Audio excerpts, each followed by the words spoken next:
Hi, this is Derek Murphy. I'm going to talk about 7 ways to make a great book cover for your book. I've talked a lot about book cover design in the past. Recently, I was on an online marketing summit, and I briefly made some notes about how, like, the main things to consider when you're designing a book cover. It's a little bit different than what I've talked about before. At least it's in a different order. It's a new summary of some of my most impactful book cover design tips. I thought this would make so much more sense if I just showed you, so I started recording a video where I was designing covers while I was talking through these tips, but the first half of that was an hour long, and the second half of that crashed at like 30 minutes. I make long videos, they crash often, which sucks, but I thought I would just quickly try to make a talking head video where I talked through the 7 points in case you don't have time to watch one of those longer hour-long design videos. But I'll leave the link somewhere below, or it might just be in my cover design course, which you can find. I'm not sure if I'll post the whole thing to YouTube because it'll be like a couple hours long, but it's going to be really, useful to see how this actually looks in practice. But for now, I wanted to make just a quick video talking through it, and then I'll link where appropriate to the resources where you can find more details. So here are 7 tips for designing a cover that are really important. The first one is the font. The font dictates the genre. So you need a font that communicates the genre. Your cover communicates the genre. The font does a lot of the heavy lifting. If you have something like a memoir or a nonfiction, it's going to be a simple serif or a simple sans serif font. It's not going to be fancy or creative. But if you have something like sci-fi or fantasy, the font is really important in communicating what it actually is. So I saw someone's young adult cover recently. They were asking for feedback, and it was a fine cover, like design-wise. It was not terrible design, but it didn't communicate enough of the genre. I could guess it was young adult fantasy, but it didn't have a character or setting or place. It's common in traditional publishing for a lot of young adult fantasy to have symbolic covers, which just have like a one element on the cover. But then if you also have a simple serif font or something, you're not communicating enough information. The cover has to do more of a job to let readers know what kind of book this is. And the fonts can make a big difference. There's a big difference between epic fantasy or urban fantasy. There's a big difference between, is this a werewolf shifter book or a vampire book or a time travel book? Or like, castles and palaces and stuff. You can communicate a lot of that with the font. So you have to know what fonts are best. I do have some posts on Creative Indie about the best fonts for cover design. I have a newer post on the best fonts for fantasy specifically. And then in this cover I just made, in this video I just made that's like an hour long, I showed off like 30 of my favorite fonts that I use kind of as an example. So it's difficult if you're not a designer to know what fonts you should use. But there are like 5 solid fonts that work for every fantasy, especially. Eventually I'll probably redo my font list. I think is like 300 fonts. What would make more sense is to be like, here are the 5 fonts for fantasy, here are the 5 fonts for sci-fi, just because then you could pick really safe, solid options without playing around too much. Because it's easy to choose a really pretty cool font that is not communicating the thing that you need it to communicate. Number 2 is the setting. Number 2 is the colors or the mood. The colors or the mood, generally with book cover design, you want one main color or one main color wash. On Photoshop, you would have like a color layer, like a panel that you can blend. And you have to decide, based on your setting, what's the mood you're trying to evoke. Your cover design should make people feel a certain things. If it's a thriller, it's going to have, a dark, moody background. If it's like spiritual memoir, it's going to have like a light, shiny landscape. And then there are certain genre considerations, like most post-apocalyptic is going to be more of a red or orange. Most dystopian sci-fi is going to be more blue. A lot of urban fantasy has a dual color, like 2 strong contrasting colors, green and purple, teal and orange. It's not a universal rule, but you kind of have to know what your genre is doing. If you look at the top 100 covers in your specific subgenre, you will see 2 or 3 color variations. Choose one of those. What you don't want to do is, with a lot of, a poorly designed cover, it won't have a color scheme. It'll just be, natural colors. It'll just be a scene with a bunch of stuff and a bunch of different colors, which, can work if it's done really well, but more often than not, the problem is colors draw your eye. Colors, contrast points draw your eye.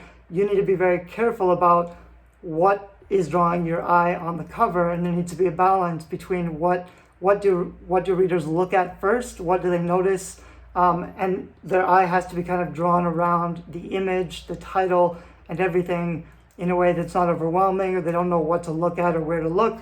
So you have to kind of consider, what's the mood of this genre that my book is promising? What are the feelings I want them to feel when they look at this cover? Number 3 is going to be the setting, which is the place and the time. So this is one of the reasons I don't like symbolic covers. A friend of mine has had a challenge with a time travel. Time travel is always a difficult genre to pull off because, maybe it's set in a lot of different places. But you have to choose, where does most of the action take place, what time period and what geographical setting, and then you have to hint at that. It doesn't have to be a detailed cityscape, landscape. It could just be, a forest. A lot of paranormal romance is like a girl running through a forest. And that's clear from the forest background, even if it's not very detailed. A lot of urban fantasy is like a gritty wall or a back alley, something that shows modern urban decay.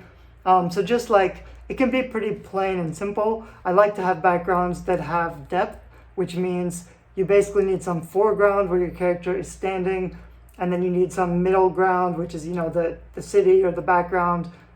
Really good designers will have this depth where there's like foreground elements, which are like leaves floating or maybe branches creeping in from the side. And then there's going to be like the ground and then, the background. And if you can make it work, you want the center of the cover lighter because your eye is going to be focused on the center. So if you have a light source, like trees, and then there's mist and a light source in the center where it's basically going to silhouette the protagonist a little bit, or just like an archway or a doorway can work really well, but just a little bit of depth. You can also do this really easily by, if you Google vignette, you'll find PNG or JPEG images of a vignette, which just means that the borders are darker, and you can layer that over your artwork to create darker borders with a lighter center. It's something that's pretty easy to do, which gives your scene more depth than if it was just like a flat symbolic cover. Number 4 is a humanizing element. So I say this a lot, not everybody knows what it means. Stories are about people. You have to hint that there is a protagonist, that there's a story here about a person. I know a lot of authors don't like putting characters on their covers, and a lot of traditional books don't feature characters on their covers, but it's really important for indie published books especially to communicate as much as possible with the book cover design, because that's the majority of your marketing. They're going to see your cover first. It's going to be clear and communicate what the genre is, or it's not, and it's going to fail. Traditional published books, they're in bookstores, they get more consideration. People will pick it up, turn it over, look at the back. Indie published books, people will see it for 1 second, and they will, if they don't know what it is or what genre it is, they're going to pass. So putting a character, the character is another indication of what the genre is. So depending on the character's pose, but specifically the character's clothing style, that helps to communicate the setting and the genre, the time period, whether or not they have weapons, what kind of weapons they have. What most authors, the mistake they make is that they try to focus on a specific scene, and they think about things like the position of the body or the expression on the face or all these little details, or they try to cram a bunch of side characters in, like 3 characters or 5 characters. It can work for like middle grade adventure, but it's very difficult to pull off without an illustrator. And even if you hire an illustrator, which costs $500 to $1,000 for illustration, it may not be better just because you get all the details right. It's very common for authors to hire designers and tell them what they want. and then they get art that they love that doesn't sell books because it's too complicated and busy. It doesn't do the main job of communicating the genre. You don't want to focus on the story, the unique elements of your particular story. You want to hit the genre really, really hard. This is obviously a werewolf shifter book. This is obviously, a vampire book, mermaid book, whatever it is. There are certain colors, fonts, scenes, backgrounds, and characters that will altogether do the work of communicating exactly what this book subgenre is, which is important, because if they don't know that, they have to read the blurb, and a lot of times they're not going to read the blurb to find out. If it just looks like vague young adult fantasy, that's not enough information for them to know whether or not that's what they're looking for. They may not click it. I mean, maybe if it's, absolutely stunning, which some symbolic covers can be. I've definitely bought symbolic cover pre-mades before because they're stunning, and I haven't used them because I know that character covers will still sell better anyway. Sometimes authors also focus too much on the details, like her hair has to be this color, she has to be wearing these clothes, eye color. Those details don't really matter that much. Of course, it's pretty easy to fix little things. What you can't do, because designers work from stock photography, so we have to buy a bunch of photos and Photoshop them together. The easiest thing to do is to buy a 3D render. There's a bunch of people selling amazing, cool 3D renders now. So a lot of book cover designers are just using those. So I can buy an awesome 3D render that communicates the genre really well. And then if I have to do a face swap, I can do a face swap. If I find the right, it'd have to be exactly the right angle to put another photograph on a 3D render. But I can't just randomly move the position or change the clothing. I can change colors. I can't change outfits or move the body around.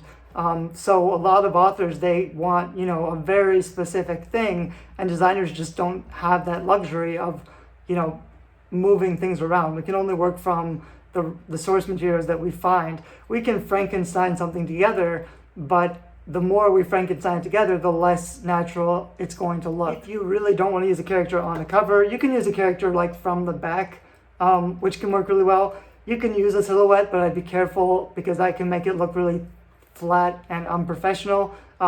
Even a silhouette will have, natural light and glow around the edges at least. So it's difficult to say I want a silhouette on the cover because that depends on the mood lighting of the scene. It's very difficult to get that exactly right. If you don't want a character, you can also have a humanizing element, which is in a thriller cover, it's going to be a forest or a playground or an old house or something, and then there's going to be a shoe. For a lot of lost children, kidnapping thrillers or psychological thrillers, there's going to be an object that represents a person who is not there. So it's the missing person, but still it's the humanizing element. It's an important object that means something.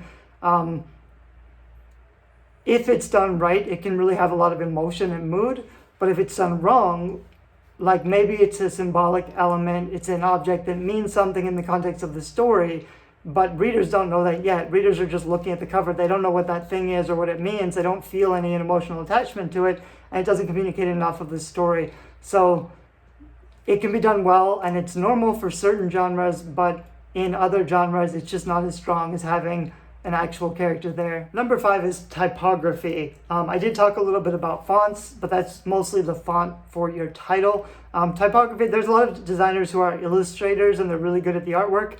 And they're not so good at the typography. This bothers me personally. There's a lot of pre-mades that are, great artwork, but the typography is not good. It's not professional, because not all designers are both. I'm not an expert at either. I wouldn't consider myself an expert at either, but I'm decent in Photoshop and I'm okay with typography. But there are people better than me at both illustration and typography. It's difficult to find a designer who is great at both. They definitely exist out there, but the good designers who are good at illustration and typography are in the $500 range, whereas if you're buying a pre-made for in the $200 or $300 range, sometimes they're great. Often the typography is not really super as good as it can be, and that's challenging because a lot of pre-made designers, they will not sell you the art without the typography. I buy a lot of pre-mades and then I want the typography taken off so I can redo it myself. But the artists don't want to give up that control because they don't want somebody else messing around with their cover design, especially if it's just some author who's not a designer. They don't want, them to publish an ugly cover with bad typography and then say, this is my designer, because they don't feel that reflects their work, which is fair. You need to know when you're buying a cover, a pre-made or a custom, what you're allowed to do with it. And often designers don't really want you to make any changes to it. Often they won't just sell you the art without the typography, but you do kind of want to be aware. With typography, there's a balance. So you don't want to stretch the text, you don't want to cram the text. Your title should be the biggest thing. It draws the attention first, your author name. You also should just have one fancy font. So your title should have like one cool fancy font that communicates the genre. Your author name and the other subtext should not be a fancy font. Two fancy fonts will not look good together. So you want a fancy font is any font with characters. So it's like a gritty, rough, distinctive font, or it's a curly font for fantasy or whatever. But your author name will be a simple serif or sans serif font that will look good with the fancy font without being overwhelming, but it'll also be a lot smaller, generally about half the size, or even smaller depending on the genre. This is not, it's not the more famous you are, the bigger your author name. It's what's normal for your genre. So one of my favorite colors are the Lauren Kate series. I think it's a Fallen series. And she has beautiful, simple covers, simple typography, but the author name is really small on those covers, even though she's a famous author, because it's like a moody paranormal fantasy. And it's more common for, that kind of book to have a small author name. For like a big thriller type of book, the author name is going to be a lot bigger and bolder. You want to make sure there's a lot of spacing between elements and that the spacing is balanced. So like if you have 2 words in the title or 3 words in the title, there should be even spacing between them.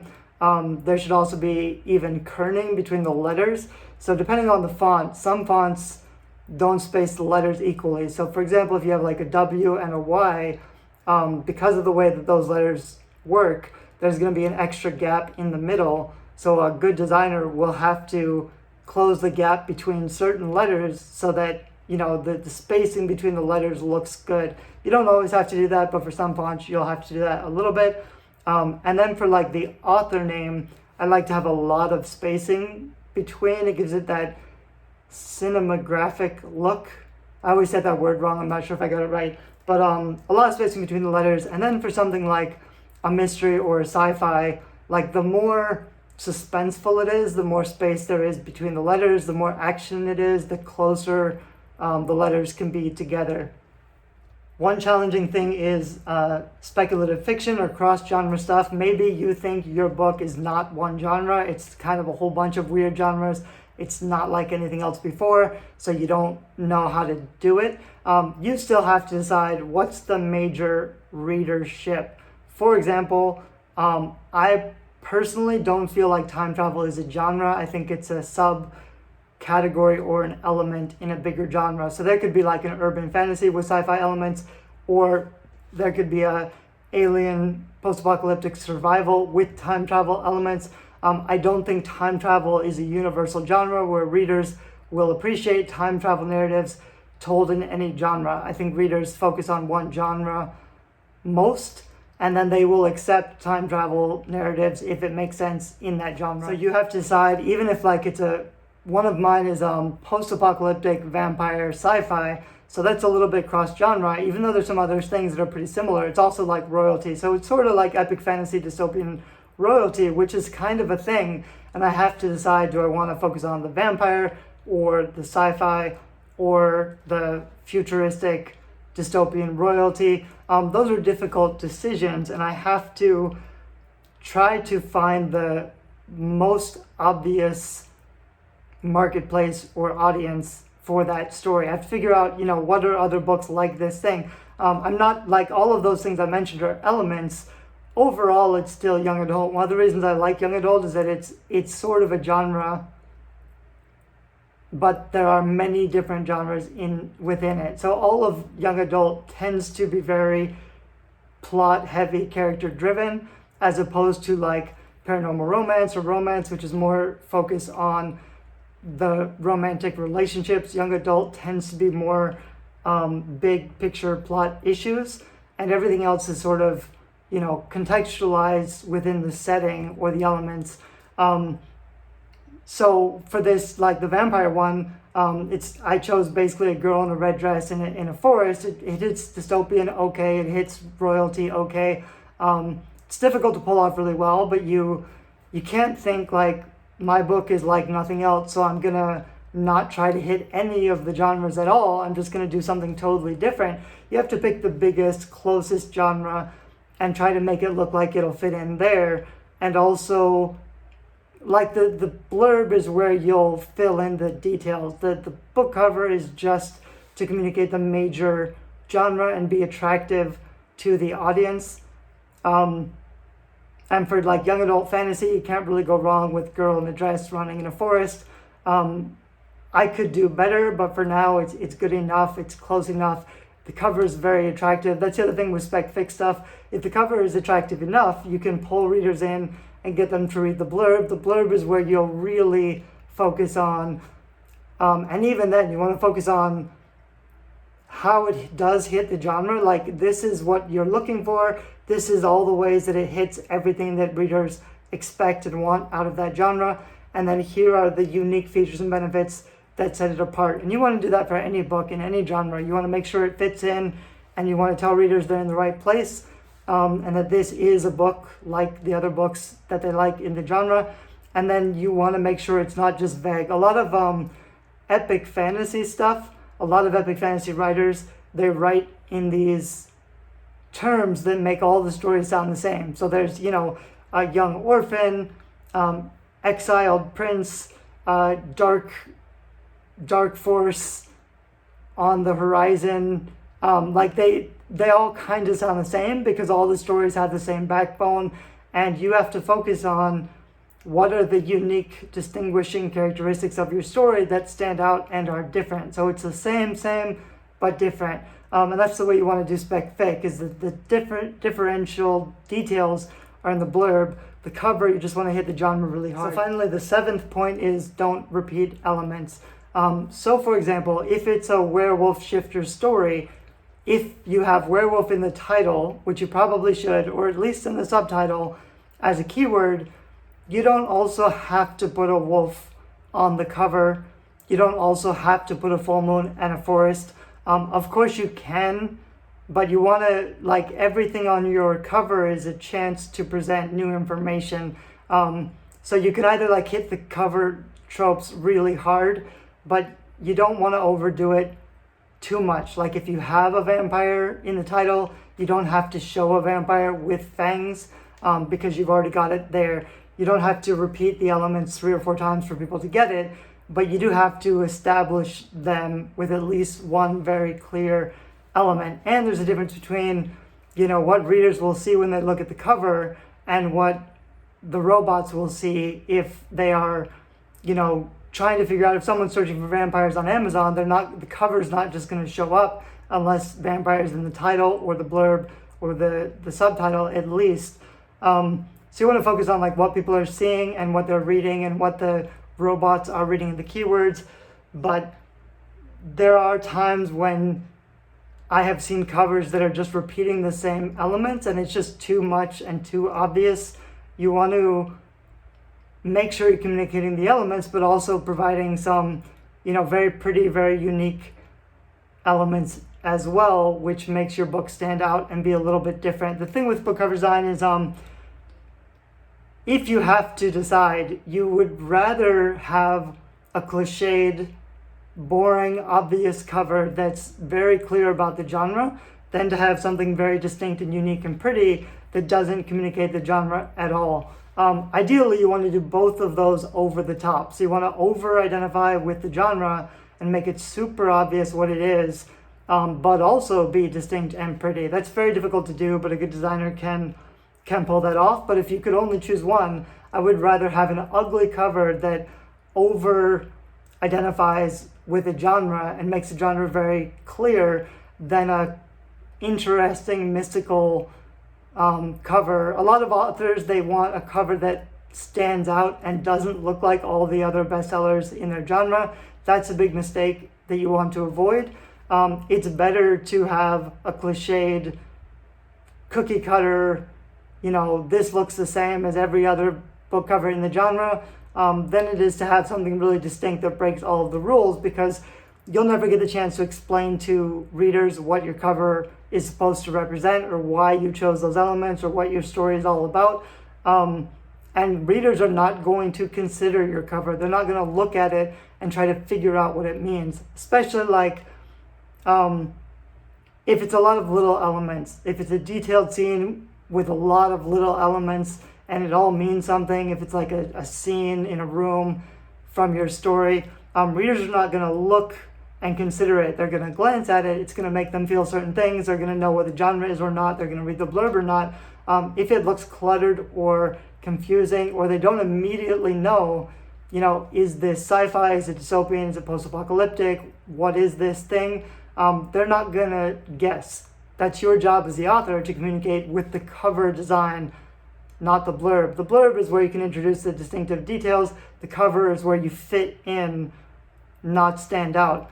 Once you fit in, once you've made it very clear and obvious what the genre is, then you can also shoot to have something distinctive and beautiful.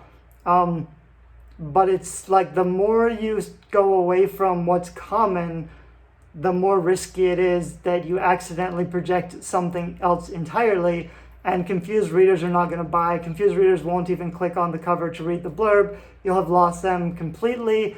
If you are advertising or marketing, 90% of the people who see your advertisements, they're just going to see your cover. And if it doesn't immediately grab them, they will never know what your story is even about. The cover is not the place to be creative. It's not the place to tell your story or how you feel about the story or your beliefs about publishing or whatever. The cover is packaging.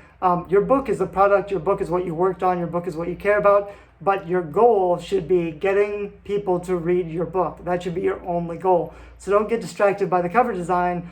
It can be very exciting if you're a creative person to try to do something fun and new that you care about, but it's the place that is the easiest thing to screw up, and it's not the main thing. You spend a lot of time on your book. You want people to read your book. That's the thing you really have to focus on. Make sure the cover does what it needs to do to get people into the book. Also, it's very common. I tend to buy like 2 or 3 pre-mades for every story I'm working on, and then I change the cover 3 to 4 times after I publish, as I develop and understand who my audience is, what they like about this book, what they expected about the book, especially if like my cover is accidentally attracting the wrong audience, and that will show in negative reviews, like this book isn't what they thought the book was. That's my mistake in the cover or the blurb. Or if I'm just not converting as well as I think I should be, and I know that a different cover or a stronger cover, like even if I made my cover and my cover represents my story, it's just not getting enough sales. It's not getting enough readers. So a more obvious cover that's more clear, even if I don't love it, even if it doesn't really communicate how I feel about the story, but it just works better about getting readers in the door, that's the one I want to use. And I will spend a lot of money getting the right cover, because I know that the cover will matter more than anything else I do, more than list building, more than advertising. The cover is just about everything. So it is really important. Don't just think I'm going to design the cover once and be done with it. Be open to getting it wrong and learning from your mistakes. Be open to experimenting and revising and changing it up. Buying a pre-made that is really cool and works and is on brand. Pre-mades tend to be, because with pre-made covers, the designer can just make something to the market. They can make something pretty, that's cool, that looks great, that fits the market really well, as opposed to customs where designers have to try to please authors by telling the story that the authors want to tell. Often custom covers are weaker than pre-made covers for that reason. So be willing to, get some extra budget together, follow all the pre-made cover sites. There's a bunch on there's Cover Design Marketplace on Facebook, but there's some other cover design marketplaces. And there are a whole bunch of designers. If you search for like best cover designers, I have a blog post on Creative Indie where I recommend 20 or 30 of my favorite cover designers, specifically for fantasy or sci-fi. For something simple like nonfiction or memoir, there's a lot of really good pre-made cover sites that have very clean, very simple covers with great typography, which is the main thing you need for a more simple genre like nonfiction, where typography is a huge part of it, because with nonfiction it's mostly about does this look professional, and you're gonna have a very simple serif or sans serif font. So you can get a really strong pre-made cover for like $100, which is probably better than something you can get designed custom for much more money. So it's something to think about and consider. Hope this video helped a little bit. I do have lots of other videos about cover design, and I am making a kind of more detailed summary of these 7 points where I actually show you how this all looks in Photoshop. So I might have the link to that somewhere below also. Thanks, bye-bye. Hey there, this is Derek Murphy. This is going to be a super quick video, hopefully, about how to present thoughts in your fiction. This is something I see a lot, especially in middle grade or young adult novels, but also sometimes adult fiction, where authors aren't really sure how to include thoughts. Generally, the given rule is thoughts should be in italics when you're formatting, so don't use quotes, because those are for speech or spoken out loud. You don't want to give the impression your character is just talking to themselves, because it's not really very realistic. You can just present the thoughts in italics and people will understand that those are meant as thoughts.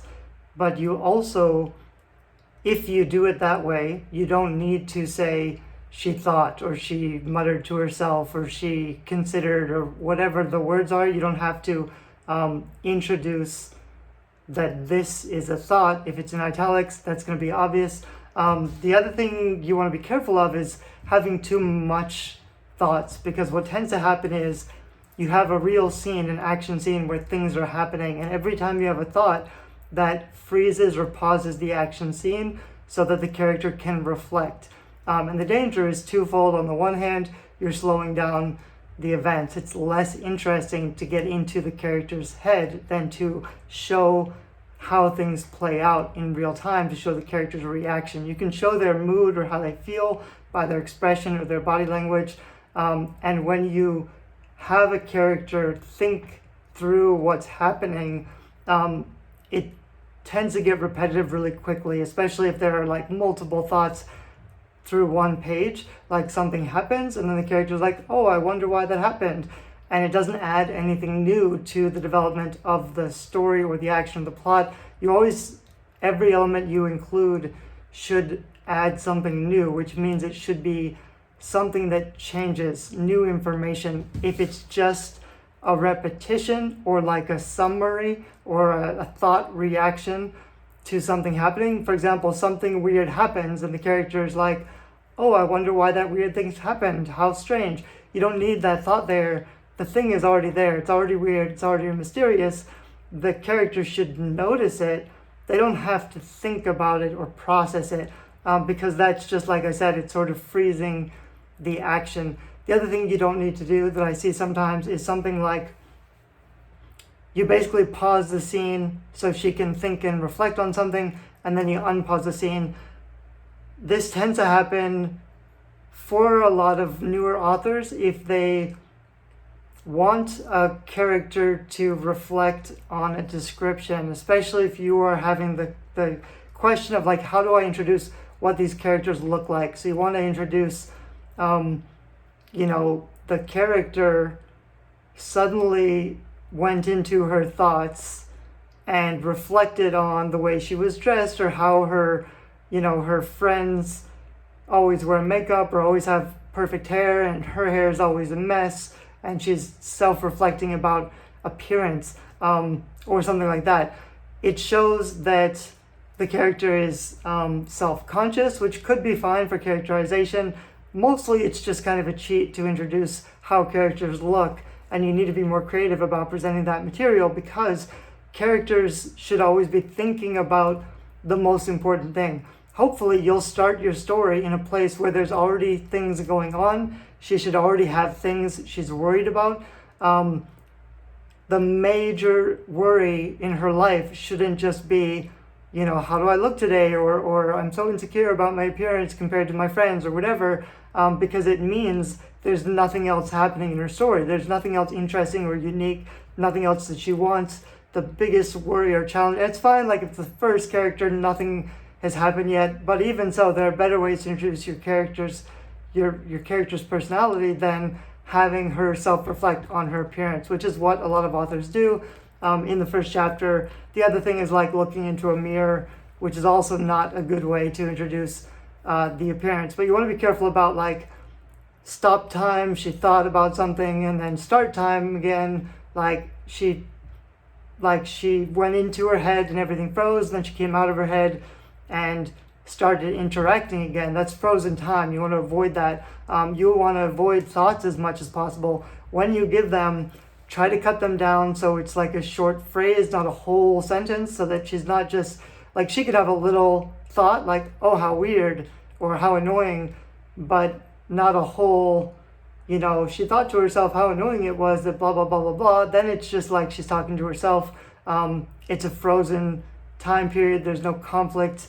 There's no action. Something you just want to try to avoid. Thoughts can be a good way to mention description, although it's not the best way. You really should be using action. So use scene description when you're adding movement or walking. You want to try to avoid the character always wants to focus on the thing that matters most to the character. She's only going to notice the things that are different, not things that are the same. So if it's an ongoing thing, like if it's how she looks, she's probably come to terms with that. She probably isn't thinking all the time, every day about her own appearance because there's other things that are more important. It's not the main thing. It can come up, for example, in the action if maybe she meets a bully or she meets a cute guy or, something in the scene causes her to feel insecurity in a profound way. Not just, she's randomly thinking about it, but she's provoked into thinking about it. That's when it can be very effective. The same thing with description. She's not going to randomly list or label or notice all the things in a room unless it's a new novel environment she's not familiar with. And even then with description, you want to focus on the differences. So you don't want to say like it was a stereotypical school library, just like every school library, because it's not specific. You want to focus on what makes your scene different and unique by saying it was a school library, we have our picture, but then focusing on the unique elements that stand out, that don't belong there, that make things, that seem out of place. That's what she's going to notice and comment on. People will also often use thoughts to introduce backstory. So the character is randomly remembering a thing or remembering a backstory flashback or that one time when something happened, which is never really a good idea. It's hard to introduce backstory in the right way. I have other videos talking a lot about how to do backstory because it's the main thing a lot of authors screw up, especially in the first chapter.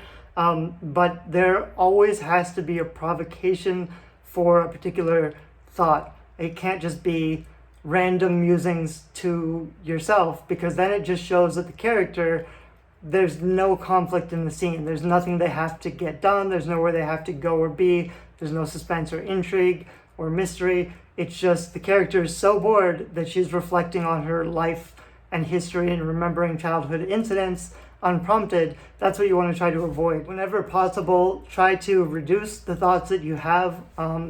I do use them. I use them quite a lot, but just not too many. A few italic passages that show how my protagonist is thinking or feeling that's not present in the text. If it has to be there as a thought, it's because it's not present in the scene and you can't show it with action. When you can, show it in body language, show it in action, and focus on her mood and her feelings, not just words like she's just talking to herself. I don't think that's as common as people think it is. I think It's just kind of an easy writing crutch a lot of authors use because they don't know what else to do, and they just use thought to kind of fill the space, where you're always in danger of either repeating stuff that's already there in the scene. It's already there. She doesn't have to repeat it by reflecting on it or thinking it through, and it really slows down the natural action. If there's something she has to respond to, she's going to respond in word or deed, somehow, unless it's just something she can't say. Maybe she has very strong opinions, so there's something she wants to say out loud, but she won't. So like under her breath or to herself, she's like, well, screw you, or screw that guy, or whatever, or as if you've ever, you've never had to work a day in your life. How would you know what I'm going through? It's something she can respond in her thought because she can't say it out loud because it's too strong. That can be a really good use of thoughts because it shows more characterizations. It shows how she feels and what she's thinking. But there's a reason she can't say it out loud. Still don't want to do it too often, but that's a good use of thought, of how to use thoughts in fiction. I don't have any examples handy, but I do think it's sort of an interesting small topic, how to handle character thought patterns in fiction. So I'll probably try to pull some examples together and put an article or a blog post about it on writethemagic.com, which is where I post writing stuff. If I do that, I'll put a link below the video, but I just want to put this kind of quick video up in case people are wondering about how to do this effectively. Thanks, bye-bye.